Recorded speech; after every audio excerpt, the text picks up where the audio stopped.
د دې اراده نه لرو چې چا انتقام واخلو ولو کې وژل یو او حق مو دی چې ځینې وایي نو د بل مسلمان پاکي به کله بد اراده ولرو. مونږ د یو امیر او مشر په بیعت راټولیو، مونږ د یو امیر او مشر په بیعت راټولیو، ټول په یووالي اتحاد او په وحدت راټولیو، مونږ یو غړي. بسم الله الرحمن الرحیم. السلام علیکم ورحمۃ اللہ وبرکاتہ. درنو دوستانو ستړي مشي په دې هیله چې ټول روغ جوړ خوشاله او د صحت جامې پر تن ولرئ. د فرمان خبرونه ده. په دې خبرونه کې زه سبحان الله وزیری ستاسو قربتوب کوم. د دې ونې خبرونه مو د علی قدر امیر المؤمنین حفظه الله تعالی هغه فرمان لپاره ځانګړې کړې ده چې له مخې د سوداګرۍ څخه د ملاتړ او خصوصي سکتور سره د ښه تعامل په هکله فرمان صادر کړی و. په دې هیله چې د خبرونې تر پایه مملتیا وکړئ. له سوداګرۍ څخه د ملاتړ او له خصوصي سکتور سره د ښه تعامل په هکله د علی قدر امیر المؤمنین حفظه الله تعالی فرمان. اقتصاد د هر هیواد د ثبات، پرمختګ او ملي خپلواکۍ اساسي برخه بلل کیږي. هغه ملتونه چې قوي اقتصاد، فعال بازارونه او پیاوړی خصوصي سکتور ولري کولی شي د خپلو خلکو لپاره د کار زمینه برابر کړي، کورني تولیدات زیات کړي او له بهرنیو اقتصادي فشارونو څخه ځان خوندي وساتي. افغانستان هم د خپل جغرافیایي موقعیت، طبیعي سرچینو او سیمه‌ییز اهمیت له امله د سوداګرۍ او اقتصادي ودې لپاره ځانګړی ظرفیت لري. په همدې اساس د اسلامي امارت د رهبرۍ له لوري د سوداګرۍ د ملاتړ او له خصوصي سکتور سره د ښه تعامل په اړه مهم فرمان صادر شوی څو د هیواد اقتصادي فعالیتونه لا پیاوړي شي، سوداګرو ته اسانتیاوې رامنځته شي او د کورنیو تولیداتو د ودې لپاره عملی ګامونه واخیستل شي. این فرمان است که باید سرمایه گذاری شده. این حقیقت خوب نمیشه، آدم باید حقیقتا را بگم، به خاطر که این فرمان ها حمایه دولت است که امروزی صنعت است. صنعت استوار، هر صنعتی که از در کشور استوار به فرمانهای دولتش می باشه. ما امروز اینمیارم کار میکنیم به فرمانهای مو، اون فرمانها به منافع ما شده. این فرمانها به منافع ملی است، لیکن یک ذره به خاطر از مقامات سلام میخوایم که به پیدا کردنش، برای عملی کردنش یک ذره کوشش کنه. غیر حال به منافع ملی است، به منافع وطن است. امروز شما فکر کنین افغانستان که افغانستانی که نمایندگی در یک وقت نمیره. حال فضل احسان پروردگار از بسیار چیزا ما خودکفا شدیم. امروز گپ ما در ترانسفورمر سازی، در آهن، در سیخ، حال ما خودکفا هستیم. امیال شخصا خود ما را پول درسیم که صادر کنیم که یک کشوری که ما رقابت بتانیم. اگر از دولت ما خواهش میکنیم به خاطر مواد خام زیربنای افغانستان امی یگان کمک دیگه کمک کنه، افغانستان بیخی سر پای است، افغانستان خودکفا شده. افغانستان نمیالی بالاتر از 5-10 میلیون دلار در عرصه سرمایه گذاری شده. یک کوچک چیز در افغانستان قبلا 1 میلیون دلار که از یک جای سرمایه گذاری بنیادی نبوده. این بنیاد سرمایه گذاری یک سرمایه گذاری تجارتی است، یک سرمایه گذاری بنیادی است که به منافع ملی، به منافع افغانستان، به منافع بشر، به منافع کل کشورها می باشه، حتی به منافع بشر می باشه. بشر که آمد در صنعت کار کرد، او از سگرت، از نسوار، از الاگشتی، از هر مثال در قدمات 230 نفر کار میکنه. تو شو فکر کنید 230 نفر غیر جا هیچ کدام عکس العمل نیست، کلش هر کس یاد میگیره.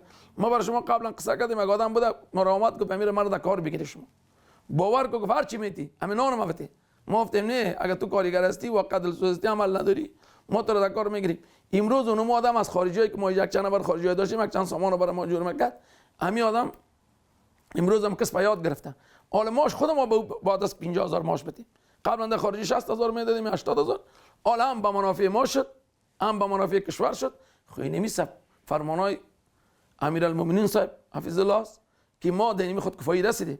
ما از تشکری میکنیم، باز ما از خواهش میکنیم یک ذره به خاطر مالیات، به خاطر وزارت مالیه تاکید کنن که در گمرک ما را، در بررسی در وزارت مالیه ما را کمکی دست ما را دیگه هم بگیرن، به خاطر که یگان بر از با فرمانایی که میان یا شاید کمکی بر خودشان عواید مشکل باشه، یک ذره تا زمانی که ما در سطح که کشورهای که 100 سال یک کشور آمده آرام بوده، لیکن ما برای 5 سال ما رو به اون مقایسه نکنه که ما در 5 سال در سطح ایران برسیم، در 5 سال در سطح پاکستان برسیم، در 100 سال در 5 سال در سطح ازبکستان برسیم، در 100 سال در سطح ترکیه برسیم.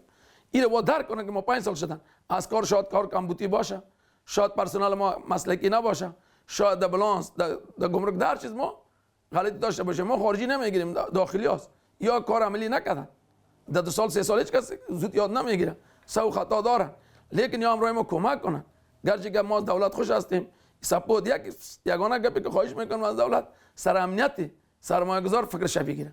سرمایه گذار برای خود ما شخصا برای خودم نکردیم، نه آرزویش داریم، یا کسایی که امروز ما هستن برای خودشان نکردن. این فکر که ما بالاتر از هر کسی که کردن. این باید از این دولت 100% حمایت کنه، خصوصا در صنعتکارا. صنعت ستون فقرات کشور است. یک کشوری که صنعت نداره و هیچ چیز نداره.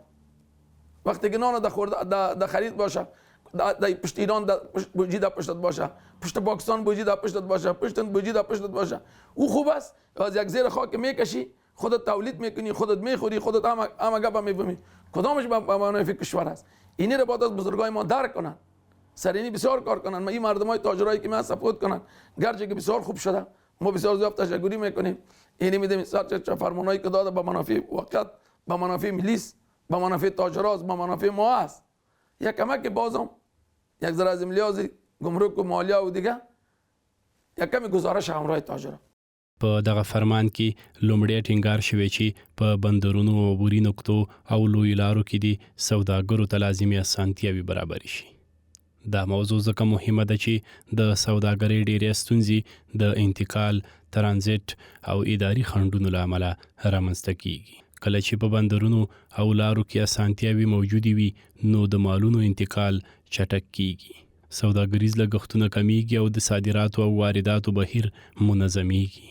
اقتصادي شنونکي باور لري چې افغانستان د سیمې په مهم جغرافیایي موقعیت کې قرار لري او کولی شي د منځنۍ اسیا، جنوبي اسیا او سیمې د نورو هیوادونو ترمنځ د سوداګرۍ مهم مسیر وګرځي. د همدې ظرفیت د فعالولو لپاره اړینه ده چې سوداګریز سیستم منظم، شفاف او له غیر ضروري خنډونو پاک وي.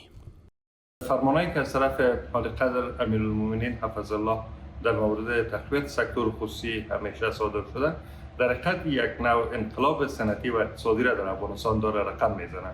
3 مورد که در این فرمان ذکر شده که حمایت از سکتور خصوصی، حمایت از تولیدات داخلی و همچنان به سرسازی به خاطر جذب سرمایه گذاری ها، در حقیقت این دلگرمی ها را به کشور به سرمایه گذاری افزایش میده. خب چون ما میفهمیم که دولت در مارکت بزرگترین مشتری می باشه یا خریدار می باشه، در صورتی که ادارات اماراتی از تولیدات داخلی استفاده بکنه و تماما موانعی که فرارای تولید و سرمایه گذاری در افغانستان اینا رو برداشته شود، بدون شک سرمایه گذاری ها در افغانستان بیشتر رقم خواهد خورد. خصوصا به ساحه تشویقی که از طرف امارات اسلامی افغانستان به خاطر جذب سرمایه گذاری ها ارائه میشه، میتونه که بیشتر ما شاهد سرمایه گذاری ها در کشور باشیم.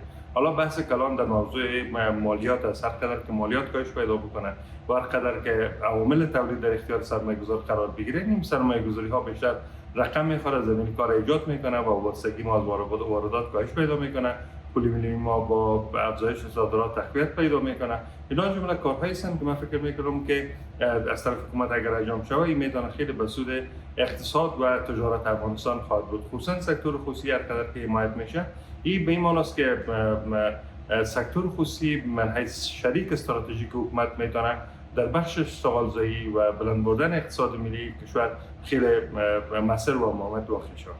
په فرمان کې بل مهم ټکی له خصوصي سکتور سره د ښه چلند سپارښتنه ده.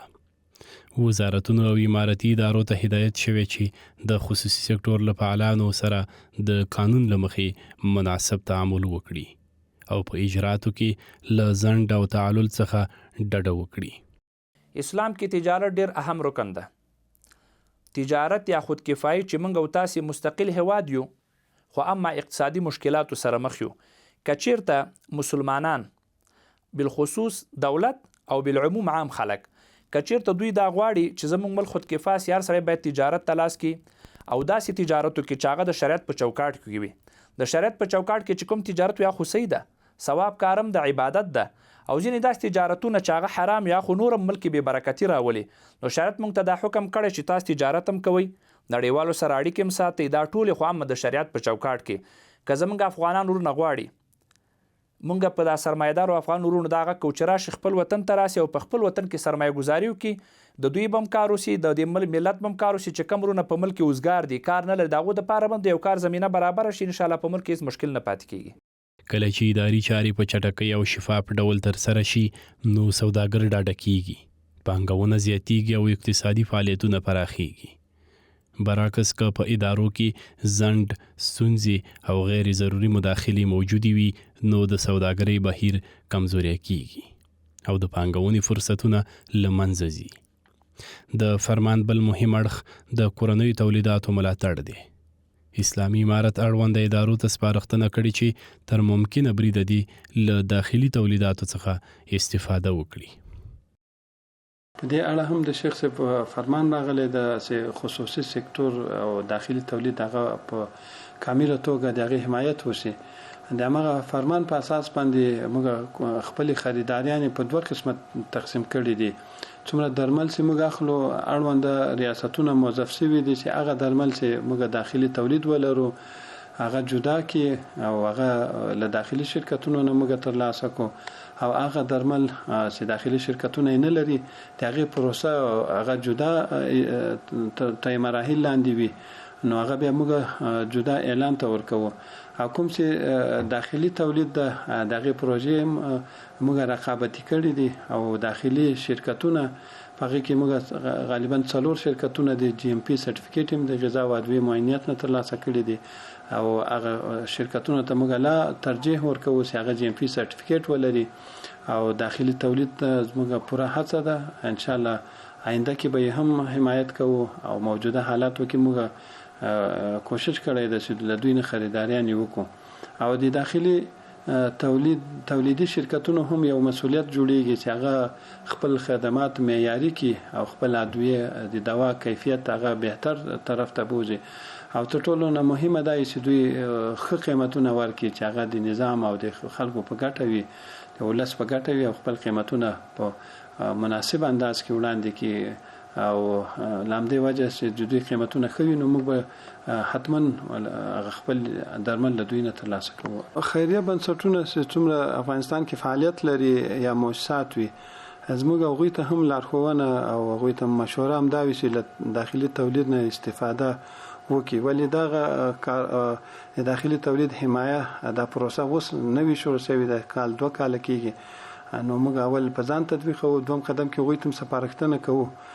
خو زما په خپل فکر سره تر ډیره حده دوی بعض اوقاتو کې خپل خریداریان له هیواده بهر کوي او دلته پاخه مواد راوړي، درمل او دوا راوړي، نو کوشش کیږي ان شاء الله چې هغوی هم قناعت وکړي او د تقانی چې داخلي درمل نه استفاده وکړي.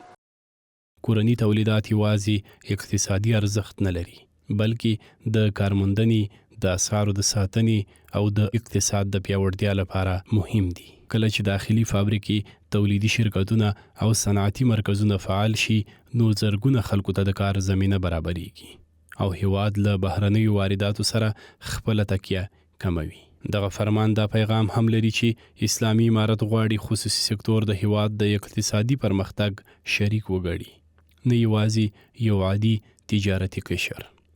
ځکه په اوسني عصر کې حکومتونه یوازې د دولتي امکاناتو پر مټ اقتصاد نشي پیاوړی کولی، بلکې خصوصي سکتور، پانګوال او سوداګر د اقتصادی ودې اساسی برخه جوړوي. یگانه صنعت که ما برتانه تفسیر کردم، یگانه کاری که صنعت افغانستان داخل افغانستان شده از جلبکاریایی که از خارج جلب می آوردن، چیزای جلی داخل افغانستان میکردن، این جلوگیری شده. در حکم قضیه شما باید از پی ببرین. امروز من نمیتونم که در افغانستان در پارک صنعتی في آمریکا دارم یا في آمریکا یک سرمایه گذاری 50 میلیون دلار کرده، 100 میلیون دلار کرده، 10 میلیون دلار کرده، او چیز وقت چیز جل جور نمیکنه.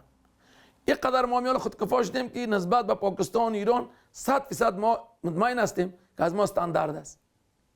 به خاطر که هیچ وقت خانش کس غلطی نمیتونه. در بیرون میری که اگر کیفیت که کسب میکنه در بیرون کشور میکنه.